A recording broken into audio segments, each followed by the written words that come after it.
So just finished chapter 1, not the whole volume, but just chapter 1 of Ghostly Things, and thought I'd record my initial thoughts here. We have Yachiho, who has just moved into a new house. It's very big. It's supposedly haunted, which we get via a conversation with what seems like a family friend, maybe, from where they lived before they moved. She finds a secret door down to a basement library.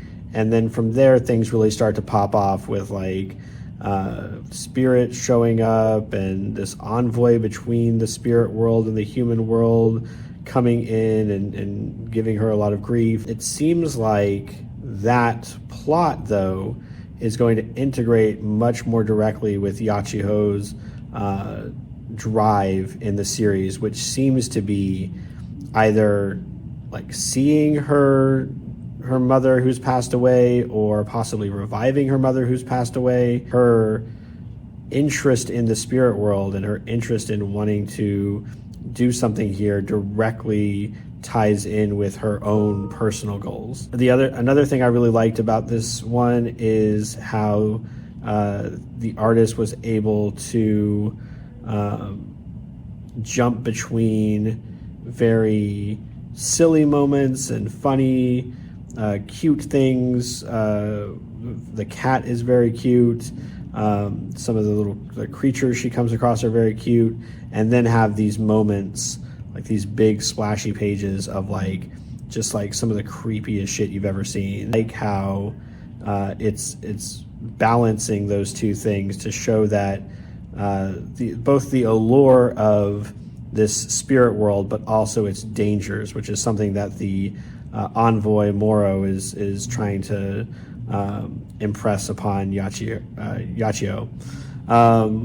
We'll see how it develops from here, but so far I'm really liking it. I think it's pretty cool. I'm a big fan of yokai and Japanese monsters, Japanese spirits. I don't know if it's quite going to be yokai based in the sense of like your classical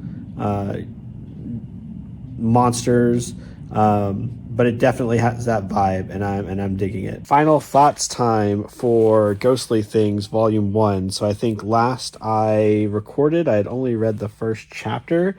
I've now finished Volume 1, and so just a few quick notes from my caw pile. I really like the main character, but a lot of the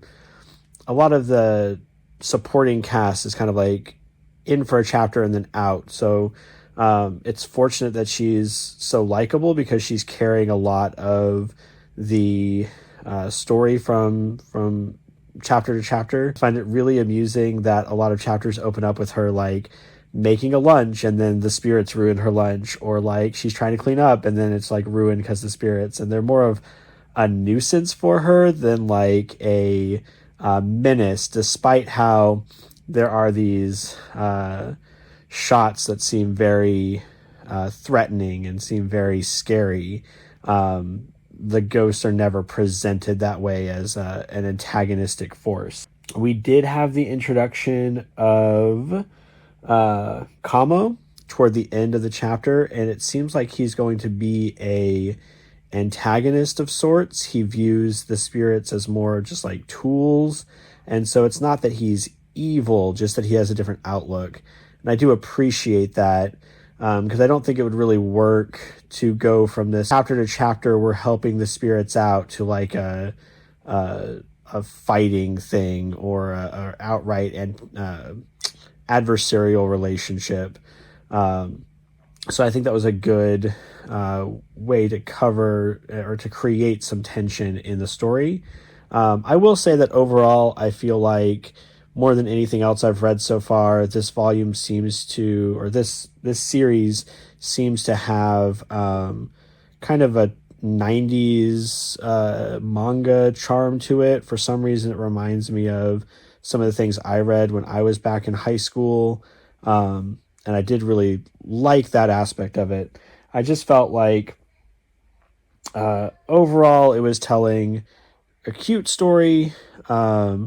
I am a little intrigued by some of the mysteries set out in the early chapters regarding Yachiho's mom and her looking for the Book of the Dead. But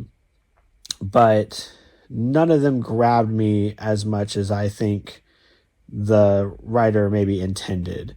And so ultimately, this ends up with a Compile score of 47 or 6.71 out of a 10-point scale.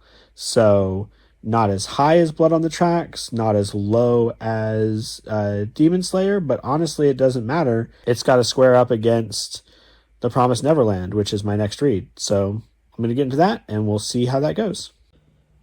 All right, final thoughts time for The Promised Neverland, which is going to be a bit tricky because I feel like part of the strength of this first volume in particular is going to be the surprise in figuring out the revelation that these kids discover. So trying to keep it as vague as possible, I will say that this has been the strongest manga, the strongest first volume I've read so far. It scored a 63 on my Compile, which would be out of 10 points would be a 9 out of 10. I felt like the plotting was a masterclass in how to write a first volume, establishing the intrigue right off the bat, giving enough time to really know these characters, their strengths and weaknesses, their relationships with one another, before then immediately after that getting into the inciting incident, and from there the fallout, ramping up consistently.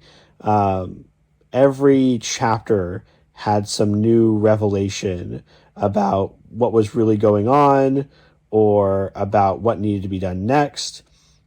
And so just everything about it was amazing and excellent. The art style made amazing use out of brights and shadows, the different angles being used to emphasize different elements of characters. My only misgivings about the volume were a little bit of characterization, with one of the primary three being a little bit too idealistic for my taste, and a few missteps where I felt like maybe sharing less information would have led to more tension for the story. But even there, I can see the purpose in revealing more information to create a back and forth between two parties. I would highly recommend this to any manga fan, or anyone that is a fan of just storytelling in general. It's amazing. It is going to be a really tough battle, I think, in round 2 when Promised Neverland goes up against Blood on the Tracks.